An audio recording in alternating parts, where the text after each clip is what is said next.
தொடர்ந்து தற்போது பெஞ்சல் புயல் எங்கே மையம் கொண்டிருப்பது என்பது தொடர்பாக செய்தியாளர் சடையாண்டி நம்மிடையே தகவல்களை தர இருக்கிறார். சடையாண்டி, சற்று நேரத்துக்கு முன்பாக வானிலை ஆய்வு மையம் விவரங்களை வெளியிட்டிருந்தது. சென்னையிலிருந்து தென்கிழக்கே 190 கிலோமீட்டரில் இந்த பெஞ்சல் புயல் மையம் கொண்டிருப்பதாக தெரிவிக்கப்பட்டிருந்தது. தற்போதைய நிலவரம் என்ன? நிச்சயமா சிவரஞ்சனி, கிட்டத்தட்ட வங்கக்கடலில் உருவாகி இருக்கக்கூடிய அந்த பெஞ்சல் புயலானது சுமார் 7 கிலோமீட்டர் வேகத்தில் மணிக்கு 7 கிலோமீட்டர் வேகத்தில் வடமேற்கு திசையிலை நோக்கி நகர்ந்து வந்து கொண்டிருக்கிறது. சென்னை கடற்கரையை நோக்கி, புதுச்சேரி கடற்கரையை நோக்கி மெல்ல மெல்ல நகர்ந்து வரக்கூடிய ஒரு நிகழ்வாகத்தான் தற்பொழுது இருக்கிறது. சென்னை இந்திய வானிலை ஆய்வு மையம் அறிவிப்பின்படி சென்னையிலிருந்து சுமார் 190 கிலோமீட்டர் தொலைவில் அந்த பெஞ்சல் புயலானது மையம் கொண்டிருக்கிறது. 7 கிலோமீட்டர் வேகத்தில் 190 கிலோமீட்டர் தொலைவிலையும் அது இருக்கிறது. மிக மெதுவாக நகர்ந்து வந்து கொண்டிருக்கிறது என்று இந்திய வானிலை ஆய்வு மையம் தெரிவிச்சிருக்கிறாங்க.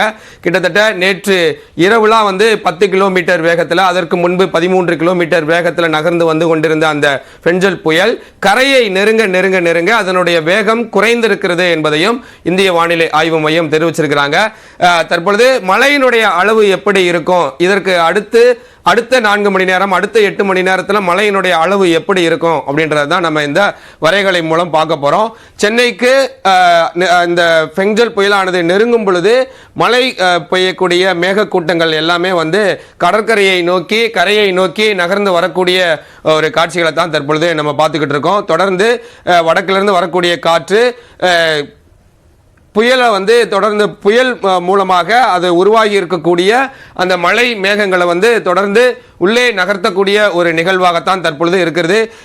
இப்ப கடல்ல தான் அதிகப்படியான மழை பொழிவு உண்டாகி கொண்டிருக்கிறது. இன்னும் கரைக்கு நெருங்கவில்லை. கரையை நெருங்குவதற்கு எவ்வளவு நேரம் எடுக்கும் அப்படின்றத நம்ம இங்க இருக்கக்கூடிய இணையதள மூலமாகவே தெரிஞ்சு கொள்ளலாம். கிட்டத்தட்ட 10 மணிக்கு மேல் தான் சென்னையை ஒட்டி அந்த மழை பொழிவை ஏற்படுத்தக்கூடிய மேகங்கள் உள்ளே வரக்கூடிய நிகழ்வு அரங்கேறி கொண்டிருக்கிறது.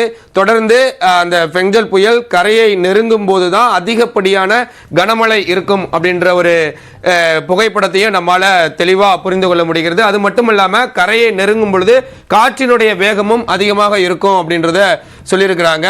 இப்ப காற்று எப்படி வீசக்கூடும் அப்படின்றத நம்ம பார்க்கலாம். இப்போதே கரைக்கு கிட்டத்தட்ட 190 கிலோமீட்டர் தொலைவில் இருக்கும் போதே காற்றினுடைய வேகம் மிக அதிகமாக இருப்பதாகத்தான் இணையதள புகைப்படம் நமக்கு உணர்த்துகிறது. தொடர்ந்து இது மெல்ல மெல்ல மகாபலிபுரத்தை நோக்கி நகரும் போது காற்றினுடைய வேகம் மணிக்கு 70 முதல் 80 கிலோமீட்டர் வேகத்தில் வீசக்கூடும். ஒரு சில சமயங்களில் 90 முதல் 100 கிலோமீட்டர் வேகத்தில் வீசக்கூடும் அப்படின்னு இந்திய வானிலை ஆய்வு மையம் தெரிவிச்சிருக்கிறாங்க.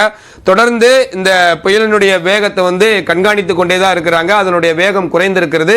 நேற்று இரவு 10 கிலோமீட்டர் வேகத்தில், 13 கிலோமீட்டர் வேகத்தில் நகர்ந்து அந்த பெஞ்சல் புயலானது கரையை நெருங்கும் பொழுது அதனுடைய வேகம் குறைந்திருக்கிறது. 7 கிலோமீட்டர் வேகத்தில் தான் நகர்ந்து வந்து கொண்டிருப்பதாக இந்திய வானிலை ஆய்வு மையம் தெரிவிச்சிருக்கிறாங்க. சிவரஞ்சனி, தற்போதைய நிலவரத்தை பதிவு செய்தமைக்கு நன்றி சடையாண்டி.